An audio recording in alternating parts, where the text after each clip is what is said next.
Assalamualaikum warahmatullahi wabarakatuh. Perkenalkan, nama saya Muhammad Rizal Aji Cahyono dengan NIM 221910501008 dari Prodi S1 Perencanaan Wilayah dan Kota. Di sini, saya ingin menjelaskan materi dari PPT yang saya buat, yaitu tentang perkembangan teknologi informasi di Indonesia. Kira-kira bagaimana ya perkembangan teknologi informasi di Indonesia ini, dan apa saja sih teknologi yang berkembang di Indonesia? Yuk kita simak. Nah, pada slide yang pertama, kita akan membahas sejarah awal perkembangan teknologi informasi. Sejarah awal ini dibagi menjadi 3 masa. Yang pertama, ada masa prasejarah. Di masa ini, manusia purba berkomunikasi melalui informasi di dinding-dinding gua. Mereka menciptakan pangan buku dan binatang buruannya. Mereka melukis untuk mewakili berbagai hal yang tidak dikatakan. Obrolan di antara manusia purba itu masih sebatas dengusan, bahasa isyarat, dan gerakan tangan. Nah, pada masa ini tentunya dapat kita lihat sendiri dari peninggalan-peninggalan sejarah yang ada di dinding-dinding gua. Tentunya kita juga telah mengetahui ada peninggalan-peninggalan yang berupa gambar binatang buruan maupun adanya tulisan-tulisan yang masih belum sempurna. Yang kedua, pada masa sejarah. Nah, di masa sejarah ini teknologi komunikasi atau informasi menjadi lebih baik. Proses menggambar di dinding gua masih berlangsung. Namun, berkembang lagi caranya dengan menggunakan simbol seperti pada masa kehidupan bangsa Sumeria yang memakai huruf piktograf di era 3000 sebelum Masehi.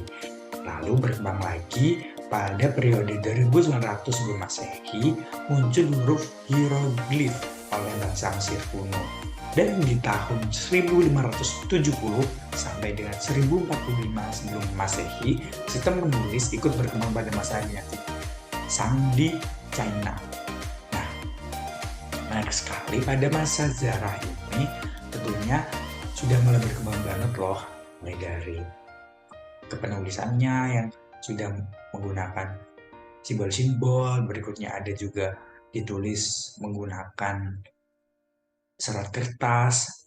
Mungkin serat kertas ini belum sempurna kayak sekarang ya. Nah, yang ketiga yaitu pada masa modern, pada tahun 1400 sampai sekarang.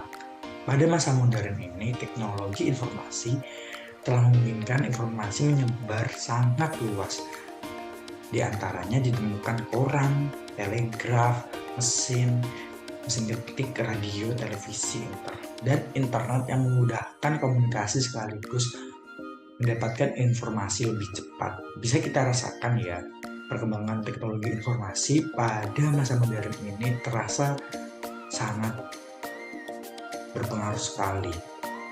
Contohnya, pada masa modern ini tentunya mempunyai revolusi yang dulunya telepon genggam yang hanya terhubung beberapa kabel saja, sekarang pun dengan lebih mudah menggunakan smartphone yang kita bisa menelpon orang dapat dengan mudah, dapat mengirim pesan pun lebih mudah, dan mendapat informasi dan menggali informasi lebih luas dengan sangat mudah tanpa ada batasannya.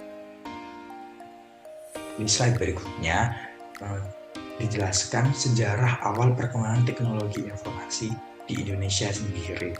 Nah, perkembangan teknologi di Indonesia dan komunikasi di Indonesia memiliki sejarah cukup panjang dalam perjalanannya. Sebab mengapa? Karena perkembangan teknologi di Indonesia sudah dimulai hampir 1 abad yang lalu loh. Memang perkembangan teknologi informasi ini beriringan dengan peradaban manusia dari zaman ke zaman. Kecanggihan teknologi informasi dan komunikasi saat ini merupakan hasil evolusi yang akan terus berlanjut hingga masa depan. Kira-kira alat apa ya yang pertama kali dikembangkan? Yang pertama kali dikembangkan yaitu radio. Jadi teknologi pertama yang masuk di Indonesia sejak zaman Hindia Belanda. Wah, ternyata sejak zaman penjajahan Belanda ya. Saat itu radio tersebut bernama Bataviase Radio Vereniging yang berlokasi di daerah Batavia atau Jakarta. Nah, radio pertama Indonesia kala itu terjadi stasiun radio pertama di Amerika dan 3 tahun setelah Inggris dan Uni Soviet. Tentunya perkembangan teknologi informasi Indonesia di awal ini tak luput dari pengaruh bangsa Eropa, khususnya bangsa Hindia Belanda. Ternyata bangsa Hindia Belanda tidak hanya memberikan dampak buruk saja, ternyata bisa memberikan dampak baik bagi Indonesia. Nah, berikutnya teknologi informasi yang berkembang seiring dengan masa sekarang dan adanya penemuan-penemuan baru di negara industri Eropa dan Amerika Serikat yang mempengaruhi di Indonesia sendiri. Ada beberapa perkembangan teknologi informasi dan komunikasi modern di Indonesia, di antaranya yang pertama ada internet. Siapa sih yang tidak tahu? Teknologi internet di Indonesia sendiri berawal dari pembuatan internet protokol atau IP di Universitas Indonesia yang pada saat itu bernama UINET-Lab, Pak, yang pembuatannya ada pada tahun 1988 pada tanggal 24 Juni. Dalam buku perkembangan teknologi komunikasi 2017 karya Nuruddin pada tahun 1994 muncul Internet Service Provider atau ISP pertama di Indonesia yang bernama Idonet. Idonet berhasil membangun sambungan awal ke internet dengan menggunakan teknologi dial-up. Pada tahun 1995, Departemen Pos Telekomunikasi menerbitkan izin usaha terhadap ISP, Idonet, dan Roadnet sebagai bentuk dukungan terhadap perkembangan teknologi internet di Indonesia. Tentunya internet dapat kita rasakan efeknya sampai saat ini. Nah, internet juga memberikan banyak sekali dampak pada kita, mulai kemudahan di saat kita ingin membeli sesuatu, di saat kita ingin mencari sesuatu, bahkan kemudahan untuk kita untuk berkomunikasi dengan orang yang jauh di sana pun lebih mudah. Berikutnya ada radio. Radio tadi bisa kita ingat lagi menjadi benda pertama yang berkembang di Indonesia. Ruang radio di Indonesia telah ada sejak tahun 1920-an. Pemerintah kolonial Belanda membangun beberapa stasiun radio di kota-kota besar seperti Bataviase Radio Vereniging atau BRV. Berikutnya ada Nederland Indisch Radio Umroep atau Minirom dan Solose Radio Vereniging atau SRV.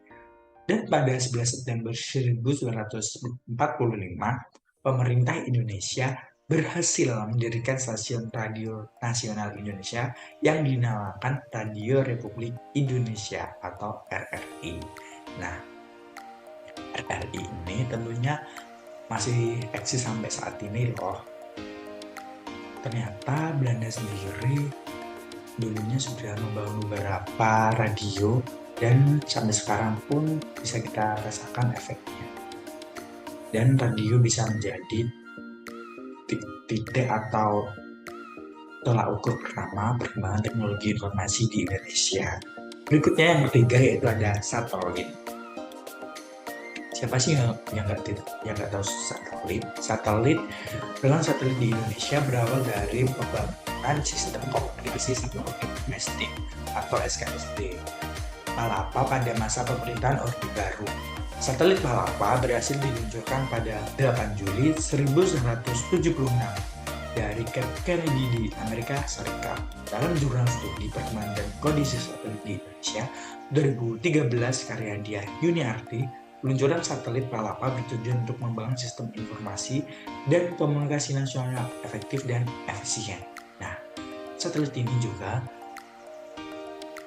merupakan salah satu contoh penemuan baru dan perkembangan teknologi informasi.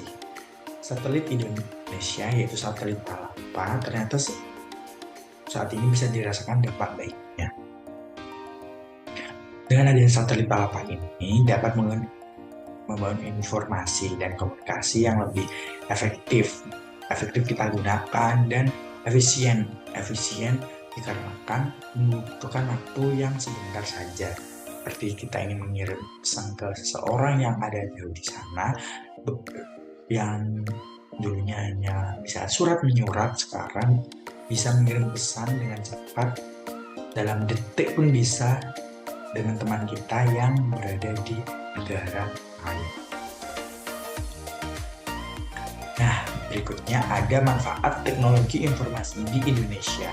Ada 3 poin yang bisa saya sampaikan, yaitu yang pertama, membantu manusia memecahkan masalah terutama yang berkaitan dengan aspek informasi atau komunikasi. Nah, pada poin pertama ini tentunya teknologi informasi sangat membantu manusia dalam memecahkan masalah. Contohnya seperti dulunya kita yang ingin membeli sesuatu harus pada warung yang mungkin di beberapa daerah itu jauh. Kita sekarang bisa memanfaatkan teknologi informasi, contohnya seperti Shopee ataupun Tokopedia, bahkan Gosen pun bisa. Hanya dengan satu klik kita tinggal tunggu di rumah, tiba-tiba sudah sampai yang kita pesan. Nah, juga dapat membantu dalam aspek komunikasi. Seperti yang saya jelaskan tadi, dulunya memang susah ya, hanya lewat surat menyurat, bahkan telepon yang dari kaleng itu yang mungkin hanya bisa menjangkau beberapa meter, itu pun sekarang lebih mudah dikarenakan munculnya handphone, munculnya televisi, munculnya radio yang dapat membantu kita. Dan berikutnya, poin yang ketiga yaitu membantu membuat berbagai pekerjaan jadi lebih efektif dan efisien. Nah, pada poin yang ketiga ini tentunya bisa kita rasakan ya pada efek pandemi kemarin, bisa kita lihat tentunya pekerjaan yang